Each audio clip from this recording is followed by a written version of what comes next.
আসসালামু আলাইকুম বন্ধুরা। আজ পবিত্র জুমা। তো আমার তরফ থেকে সকলকে জানাই পবিত্র জুমা দিনের শুভেচ্ছা। তো আপনারা সকলে কম বেশি জানেন যে আমি মসজিদে ডিউটি করি।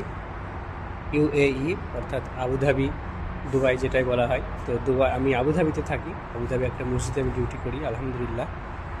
এবং আপনারা কালকের ভিডিও দেখেছেন গত রাত্রে বৃষ্টি হয়েছিল।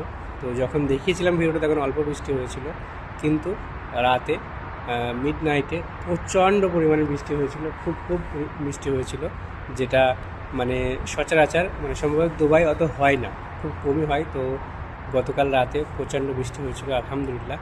বৃষ্টি হওয়া খুবই ভালো, কারণ এখানে প্রচণ্ড গরম। এখন শীত বলে মনেই হয় না। আমাদের ইন্ডিয়াতে, বাংলাদেশে এখন খুবই শীত, কিন্তু এখানে কোনো শীতই নেই, খুবই গরম। বৃষ্টি হয়েছে আলহামদুলিল্লাহ, খুবই ভালো। তো কোথায় কাদের কাদের ওখানে বৃষ্টি হয়েছে অবশ্যই কমেন্ট করে জানাবে, ঠিক আছে? মানে যে আবুধাবিতে থাকো, দুবাই থাকো, আলিনে থাকো, তো কোথায় কোথায় বৃষ্টি হয়েছে ভিডিওটা যারাই দেখছেন অবশ্যই কমেন্ট করে জানাবেন, ঠিক আছে? ধন্যবাদ।